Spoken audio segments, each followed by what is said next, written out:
Pessoal, terminamos agora a nossa audiência. Foi 2 horas de embate aqui dentro.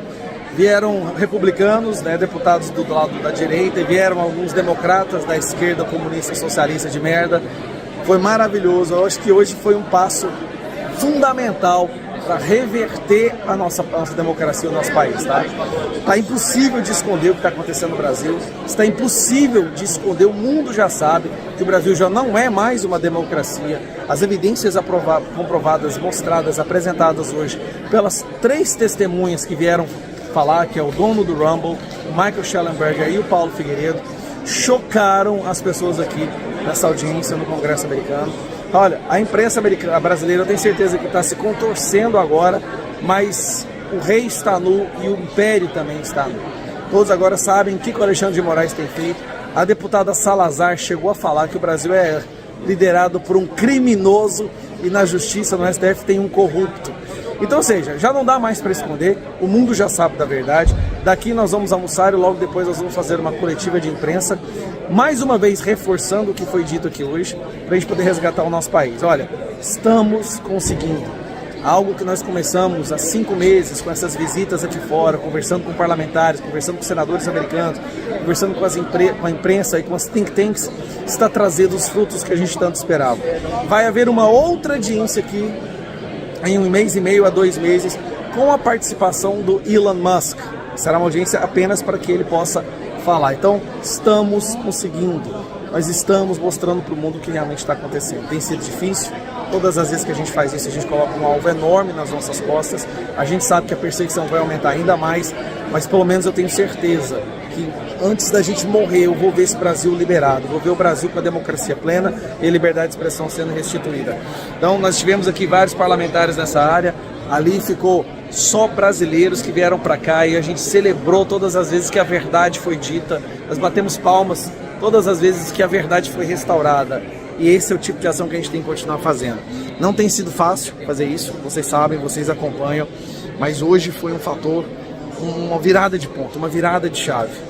O Congresso americano, a imprensa americana agora já sabe o que está acontecendo, não importa o que a imprensa brasileira vai estar se remoendo hoje, mas com certeza a gente está resgatando um pouco da verdade. A gente está trazendo à luz novamente a verdade, o esquema de desinformação está mais enfraquecido. O lado de lá tentou falar algumas merdas, falou algumas besteiras aqui, mas foi rapidamente refutado pelas nossas testemunhas, que foram o Michael Shellenberger, o dono do Rumble e o Paulo Figueiredo. A gente está fazendo o nosso trabalho. Não é fácil, garanto para vocês, o alvo está cada vez maior nas nossas costas, mas nós não vamos desistir. Está todo mundo feliz pelo que aconteceu. A gente está lutando, pessoal, a gente está tentando. Quando o mundo entender que o Brasil é uma ditadura, quem sabe assim a gente vai poder realmente resgatar a nossa democracia. O que acontece é que existe no Brasil uma transdemocracia, é uma ditadura que se identifica como uma democracia. Vamos acabar com essa história de pessoas sendo perseguidas por suas palavras, de pessoas sendo presas por defenderem o que eles acreditam, de uma imprensa que é completamente comprada e aparelhada e do judiciário que se transformou num instrumento de uma ditadura. Isso vai acabar. Estamos começando a ver uma luz no fim do túnel, graças às ações dos meus colegas parlamentares que estão aqui agora, que trabalharam arduamente para conseguir que essa audiência acontecesse. Vocês não fazem ideia do quão difícil foi fazer com que essa audiência acontecesse aqui hoje. Nós agora teremos uma outra, maior ainda, com Elon Musk. E ainda conseguimos que o Elon Musk participe de uma audiência no Brasil, na Comissão de Segurança Pública. Então nós estamos avançando. Nós vamos resgatar esse país. Orem por nós bastante, porque isso não é política mais. É o mal contra o bem e o bem vai vencer. Mas antes, eu acredito que nós vamos sofrer um pouquinho. Mas a glória nunca vem fácil, não é mesmo? Nada que é bom acontece de forma fácil. Um beijo no coração de todos vocês. Daqui vai ter uma coletiva de imprensa. Depois nós teremos mais algumas entrevistas. Vamos falar com mais alguns parlamentares. Vamos continuar lutando pela nossa democracia. Os direitos humanos não estão sendo respeitados no Brasil. O Brasil não é mais uma democracia, mas voltará a ser. Conta com a gente. Um abraço. Senhor Presidente, membro Wild e membros distintos do comitê, meu nome é Paulo Figueiredo e eu sou a prova viva que respira das violações de direitos humanos no Brasil. Por fazer o trabalho de um bom jornalista, eu fui censurado e meus bens estão congelados e meu passaporte brasileiro foi cancelado. Tudo sem processo legal. Eu venho de uma família com um longo legado de lutar contra a tirania. Meu bisavô, o general Euclides Figueiredo, liderou uma revolução contra o ditador mais brutal do Brasil, Getúlio Vargas. Por isso, ele passou anos na cadeia. Seu filho, meu avô, João Figueiredo, se tornou o 38º presidente brasileiro em 1979, com a tarefa de acabar o regime militar. Como presidente, ele deu anistia, teve eleições livres, permitiu múltiplos partidos políticos e, ao final do seu mandato, pacificamente deu de volta o poder a civis, restaurando a democracia plena no Brasil. Com esse legado de gerações lutando por liberdade de expressões, agora cai sobre mim. Ao final de 2022, ano da última eleição presidencial no Brasil, eu era um comentarista político na JP News, uma rede de TV frequentemente comparada à Fox News americana. O show de prime time que eu estava foi elegido o melhor pelo país e havia mais a audiência que as últimas duas redes combinadas, incluindo o CNN. Ele tinha mais de 5 milhões de seguidores em todas as redes sociais, com mais engajamento que virtualmente qualquer jornalista. Sob qualquer medida, eu era um dos jornalistas mais influentes do país, até que eu comecei a ser alvejado por uma série de decisões da mais alta corte do país.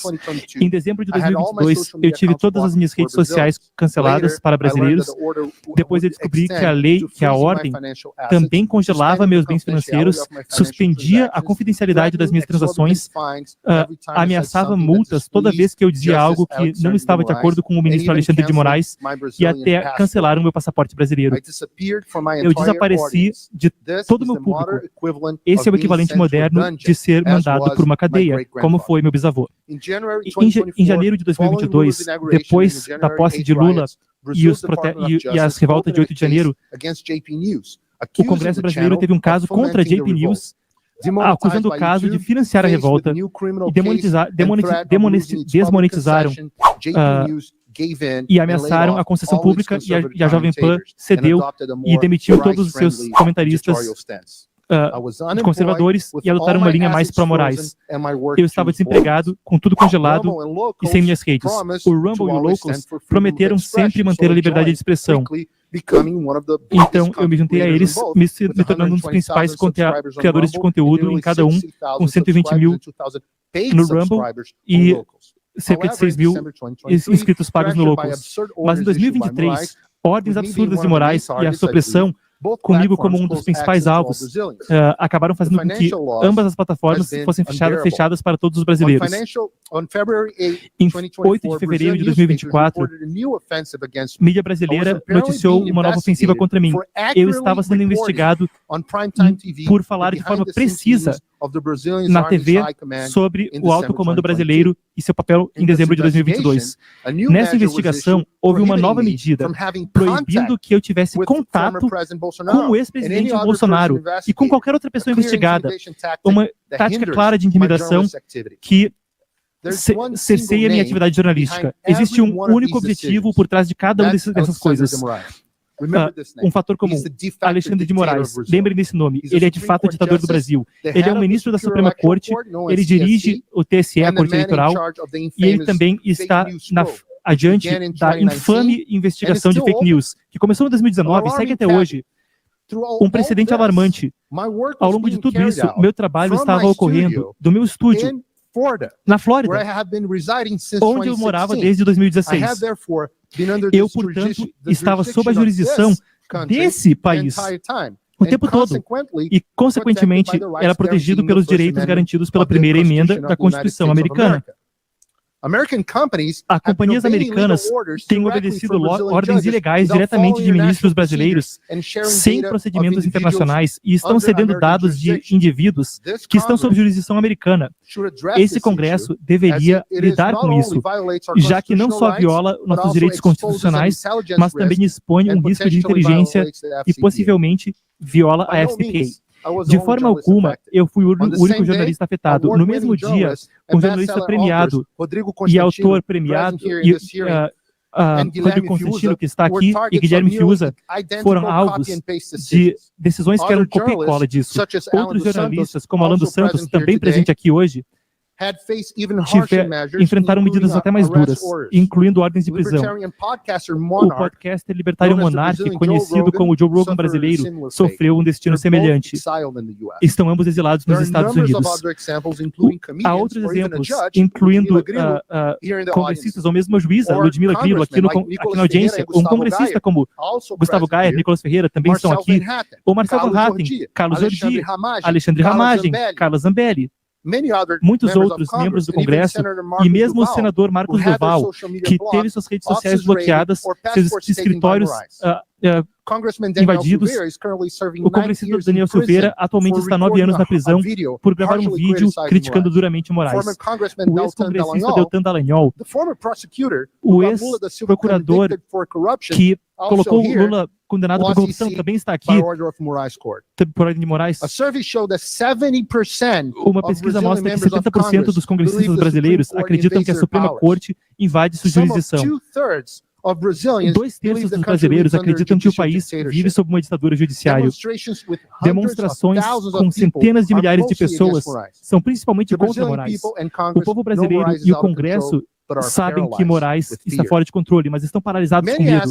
Muitos perguntam como um único juiz pode fazer tantas coisas, dado que o Brasil tem leis para a liberdade de expressão.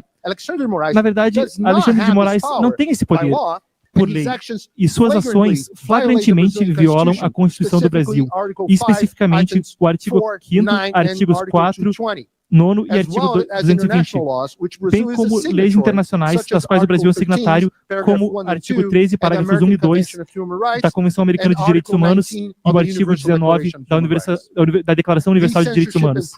Essa censura e perseguição acontecem dentro de processos ilegais, como a dita investigação das fake news, que agora investiga até Elon Musk.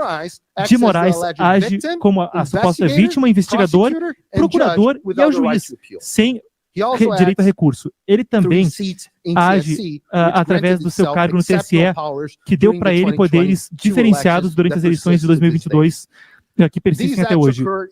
Esses atos ocorreram de forma velada, com casos correndo sob sigilo judicial e com advogados sem acesso aos arquivos. Meu caso é icônico. Por 1 ano e meio estou sofrendo as penas sem ter sido formalmente noticiado dos procedimentos contra mim, me tornando incapaz de me defender. Eu só sei das decisões contra mim por causa de quando o Comitê Judiciário dessa Câmara deu um pedido pelas decisões judiciais. Os específicos me chocaram e chocaram o mundo e chocaram o povo brasileiro. Esse sigilo acontece porque o Brasil não tem mais nenhuma lei criminalizando fake news, ou o que quer que seja. Por esse motivo, Moraes tem uma série de alegações na Corte Interamericana de Direitos Humanos, mas lamentavelmente eles estão sentados sobre os casos. Os Estados Unidos talvez tenham um papel amplo nesse senso. Alguns poderiam dizer que o governo americano e ONGs agiram diretamente para fortalecer a censura no Brasil. Primeiro, o governo americano talvez tenha ajudado o TSE brasileiro a desenvolver estratégias para, aspas, combater desinformação e tenha fortalecido práticas de censura com agentes do FBI e oficiais do Departamento de Justiça participando em reuniões do TSE, com participação também da Inteligência Brasileira de Inteligência BIM. Essas reuniões marcaram o início da escalada autoritária do TSE. As táticas destacadas recentemente do relatório dessa Câmara detalham como o governo Biden coagiu companhias de Big Tech a censurarem americanos, o que é muito próximo do modus operandi acontecendo no Brasil.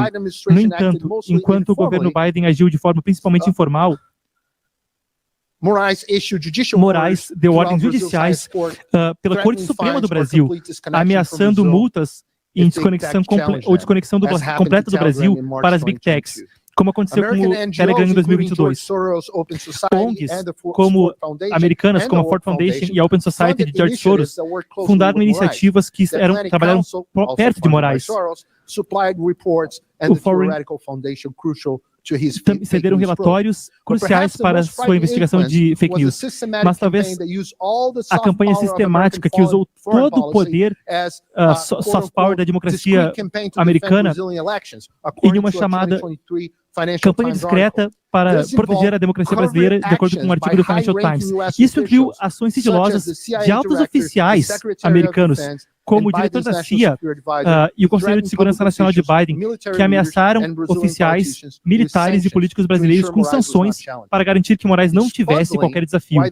É estarrecedor porque os Estados Unidos, tradicionalmente, que promove liberdade de expressão e democracia, usaria seus principais oficiais para apoiar a censura e para apoiar um presidente alinhado com China, Rússia, Hamas, Cuba, Venezuela, cartéis de drogas e oposto a interesses americanos globalmente e que mesmo mina o dólar como uma moeda global. O diretor da CIA, William Burns, e outros oficiais do governo Biden continuaram pressionando oficiais do governo da Silva, ajudando oficiais do governo Lula da Silva e o TSE a, aspas, combater desinformação. O que nós sabemos agora é uma palavra para censurar discurso desagradável. Além disso, uma delegação brasileira que apoia o regime de Lula da Silva, incluindo uma congressista do Partido Comunista, visitou Washington, D.C. semana passada para encontrar membros do Partido Democrata e outros congressistas. Senhor presidente, você sabe muito bem dos imensos desafios que você teve que superar para que essa audiência ocorresse. Bem, no Brasil, no final das contas, cabe ao povo brasileiro resolver seus próprios problemas, mas é importante que os Estados Unidos da América novamente sejam uma força para a liberdade e não mais uma para a censura. O Congresso dos Estados Unidos tem enormes poderes sob sua jurisdição. Peço que os use. Primeiro, garanta que o regime Moraes-Lula pare de operar nas sombras, como está em João 8:32, saberás a verdade e a verdade vos libertará. O Brasil tem que estar mais frequentemente em audiências, e o Congresso tem que usar seus poderes para trazer luz ao fato de congressistas visitem o Brasil. Eu falo por parte dos congressistas brasileiros aqui. Vocês são bem-vindos no nosso parlamento, e a sua presença trará visibilidade maior do que nós temos tido. Segundo lugar, usem poderes de supervisão contra políticas do Poder Executivo que afetam não só as liberdades no Brasil, mas os interesses do governo americano no mundo todo, alimentando regimes hostis à América como a China. Terceiro, recursos indo para a OEA. O pagador de imposto americano não deveria estar dando recurso para agências que não estão fazendo os interesses do povo. Por fim, sanções a oficiais brasileiros que violam sanções a oficiais que violam as liberdades do povo brasileiro. Isso é o que imploro de vocês por parte de milhões de brasileiros. Deus abençoe a América, Deus abençoe o Brasil. Traduzindo melhor, no final ele falou sanções a pessoas, organizações, etc., que ameaçam a liberdade de expressão no Brasil. Agora o Fábio de Sais Silva. Obrigado por esse convite para depor perante vocês. Meus pensamentos e orações aos brasileiros no Sul que têm uma enchente imensa. Vocês todos têm minha solidariedade. Em 8 de janeiro de 2023, milhares invadiram e vandalizaram a sede de 3 ramos do poder no Brasil. Isso não aconteceu do nada. Foi o resultado de um longo processo através do qual políticos, influenciadores de mídia e outros, dependendo de forma pesada em redes sociais, trabalharam para desacreditar as instituições brasileiras e espalhar duas grandes mentiras. Uma, que as eleições brasileiras haviam sido fraudadas e que Lula da Silva, que tomou posse alguns dias antes, era ilegítimo. A outra mentira de que, dada a intenção na sociedade e entre ramos do governo, os militares tinham autorização constitucional para tomar o poder. Essa não foi a primeira ação violenta de facções políticas violentas do Brasil que não estavam dispostas a aceitar o resultado das eleições. Em dezembro, algumas semanas depois dos votos serem contados e Lula ser declarado presidente, houve revoltas no país que incluíram tentativas de bombardear o aeroporto de Brasília no Natal. A Suprema Corte tem sido um alvo especial desses extremistas desde 2020, quando ela entendeu que as políticas de Covid do presidente Bolsonaro eram inconstitucionais. Eu já tive o suficiente do Bolsonaro ele disse, acabou porra. Quanto a esse subcomitê, não vou dizer. Bolsonaro peitou os juízes e até disse que ele não iria mais respeitar decisões. Outros se juntaram a esse chamado por confrontar juízes nas redes sociais e nas ruas. Um dos seus mantras é de que o Supremo é o povo. E imagens aonde dá para ver esse slogan. Nessa visão, as cortes devem se curvar ao que o povo, entre aspas, quer. Isso não é nada como um Estado de Direito, presidente. Na verdade, é uma definição de texto, de manual. Mas sendo ao vivo, compartilhem, estejam conosco por e-mail, WhatsApp, os links estão no chat ao vivo. Obrigado a todos. O Brasil tem sido uma democracia liberal por mais de 30 anos. Durante esse período, houve eleições livres e justas, as pessoas foram livres para expressar suas visões, e é notável para mim que a própria Constituição do Brasil, especificamente, promove liberdade de expressão, aspas. Toda e qualquer censura de ordem artística, política ou ideológica está no artigo 5º, artigo 220, parágrafo 22 da Constituição brasileira, é proibida. Hoje, o Brasil não é mais uma democracia liberal. É uma democracia iliberal e pessoas, incluindo ex-membros do PT e acadêmicos, dizem ter medo de falar o que pensam, inclusive sobre a opressão do seu país à liberdade de expressão. Eu agora estou sob uma investigação criminal da Polícia Federal Brasileira e da Procuradoria-Geral Brasileira. A evidência sugere que a Suprema Corte Brasileira, o STF, e a Corte Eleitoral, o TSE, que estão sob influência pesada de um único juiz chamado Alexandre de Moraes, estão diretamente interferindo em eleições ao exigir o fim das plataformas de jornalistas independentes e de políticos em todas as grandes plataformas de vídeo. De Moraes não simplesmente está exigindo que plataformas de redes sociais censurem conteúdo específico, como jornalistas controversos ou políticos. Está exigindo que todas as redes sociais os banam para sempre, e frequentemente faz isso através de audiências secretas, sem direito a apelo. Isso é importante destacar. Uma pessoa não pode ser um político ou ser um jornalista independente na época da internet, se você não pode se comunicar nas redes sociais. Dessa forma, a censura no Brasil é a pior que eu já vi em qualquer democracia ocidental. De Moraes agiu de forma unilateral para inventar leis, estão interferindo não só com eleições, mas também com o papel do Congresso. O meu envolvimento começou em 3 de abril de 2024, quando eu publiquei os arquivos do Twitter Brasil. Eles mostram o ministro de Moraes ilegalmente exigindo que Twitter revelasse informação privada de usuários do Twitter que usavam hashtags que ele considerava inapropriadas, e exigiu o fim da plataforma de jornalistas independentes e políticos. 3 dias depois, em 6 de abril, a X-Corp, antes do Twitter, anunciou que uma corte brasileira estava querendo que bloqueasse certas contas no Brasil. Depois, Elon Musk disse que o X ia desafiar as ordens e tirar todas as restrições. Um dia depois, no 7 de abril, Moraes anunciou uma investigação criminal contra Musk por obstruir justiça, espalhar desinformação e permitir que pessoas que Moraes tinha banido e se expressassem livremente. De Moraes deu 120 mil dólares de multa por dia para de Moraes. Em 15 de abril, o advogado-chefe do X no Brasil renunciou ao cargo com medo por sua segurança. Depois, a Polícia Federal Brasileira publicou 2 relatórios que sugeriam que eu estava sob investigação criminal por publicar o Twitter Files Brasil. Os relatórios alegavam que as pessoas que Moraes havia exigido censura haviam se comunicado no X, em particular pelo Spaces do X. Isso é mais evidência de que de Moraes está obcecado com silenciar seus oponentes. Não foi suficiente para o X bloquear seus perfis no Brasil. De Moraes agora quer que esses indivíduos não possam falar no exterior. O relatório da Polícia Federal que fala sobre mim sugere que eu era de alguma forma suspeito por ter só por estar seguindo uma pessoa no X, que era o Elon Musk. Não há nada de suspeito nisso. Eu estou pagando Musk, não é do outro jeito. E como a Polícia Federal percebe, Musk se beneficia das pessoas que se beneficiam do meu conteúdo no X. É uma levianidade e muita ironia que isso reproduz o banner da minha página que está escrito, o banner da minha página no Twitter, que está no relatório, diz: tirem o financiamento da polícia de pensamento. Achei irônico. 3 dias depois, Jorge Messias, do Brasil, pediu que a Suprema Corte tivesse perseguição e investigação dos possíveis culpados. O relatório dele falava especificamente de mim. Em nenhum momento, o procurador-geral disse que eu ou meus coautores, Eli Vieira e David Agape, havíamos apresentado informação que não era precisa.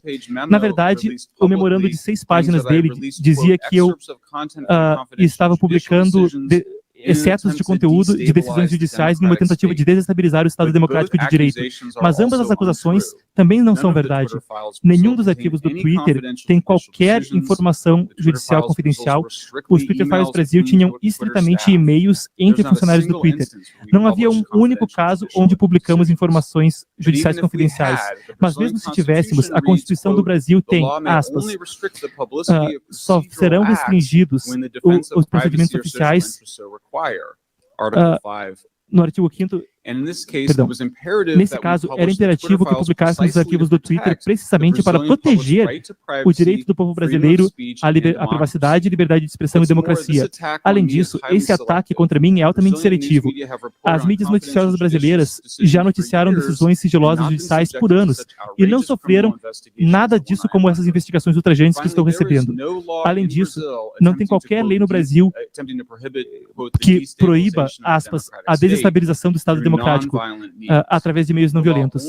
A lei só proíbe ataques violentos à democracia. Dessa forma, o procurador-geral abusou de seu poder e agiu como um legislador, usurpando o Congresso brasileiro. E só imagine por um instante que o Brasil criminalizou algo tão vago como desestabilizar o Estado democrático de direito. Uma lei como essa deixaria que Lula prendesse manifestantes não violentos, jornalistas e rivais políticos. Estive no Brasil e falei com dezenas de brasileiros, incluindo advogados respeitados e professores. E a vasta maioria me disse que estava chocado com o que estava acontecendo e que tinham medo demais para dizer o que pensavam. Nós estamos em um momento muito perigoso. A democracia do Brasil está sob risco, apesar de sua forte proteção constitucional. Obrigado, presidente. Obrigado por me deixar depor. Obrigado. Agora, Paulo, por favor, faça sua apresentação. Senhor presidente, membro Wild e membros distintos do comitê, meu nome é Paulo Figueiredo e eu sou a prova viva que respira das violações de direitos humanos no Brasil. Por fazer o trabalho de um bom jornalista, eu fui censurado e meus bens estão congelados. Saiu agora, urgente, Câmara dos Estados Unidos aciona OEA sobre decisões de Alexandre de Moraes. Presidente de subcomissão da Câmara dos Estados Unidos diz ter recebido denúncias de violações de direitos humanos relacionadas a decisões de Moraes. A Câmara dos Estados Unidos enviou à Organização dos Estados Americanos, a OEA, um pedido de informações sobre alegações de censura, abusos de autoridades e violações em massa da liberdade de expressão no Brasil. O documento, assinado pelo presidente da Subcomissão Global de Direitos Humanos da Câmara dos Representantes dos Estados Unidos e o deputado republicano Chris Smith, refere-se às decisões do ministro Alexandre de Moraes do STF para bloqueio de perfis em redes sociais e canais de comunicação na web mantidos por acusados de envolvimento nos eventos de 8 de janeiro e em outros que antecederam as depredações. Smith alega ter recebido, na subcomissão do Congresso americano, graves alegações de violação dos direitos humanos no Brasil. A carta foi enviada à presidente da Comissão Interamericana de Direitos Humanos, Roberta Clark, e ao relator especial para a liberdade de expressão da entidade, Pedro José Vaca Villarreal. Tendo em vista o mandato da Comissão Interamericana de Direitos Humanos e particularmente do relator especial para a liberdade de expressão, se promove o respeito aos direitos humanos e à liberdade de expressão, inclusive para monitorar e coletar relatórios relevantes e informações sobre desdobramentos no Brasil. Peço respeitosamente que compartilhe qualquer informação que tenha sobre essas violações dos direitos humanos, solicitou o congressista. Smith também questionou o comitê da OEA sobre passos e medidas que vêm sendo adotados pela entidade sobre a situação no Brasil e de que forma o Congresso dos Estados Unidos poderia atuar na gestão. Em abril, o Comitê Judiciário da Câmara dos Representantes dos Estados Unidos divulgou um relatório no qual acusou os governos do Brasil e dos Estados Unidos de buscar silenciar críticos nas redes sociais. O texto foi publicado após uma série de críticas do bilionário Elon Musk, dono do X, contra determinações de Moraes. Em suas decisões sigilosas, Alexandre de Moraes costuma justificar que medidas como suspensão de contas de investigados são necessárias para a manutenção do Estado democrático de direito.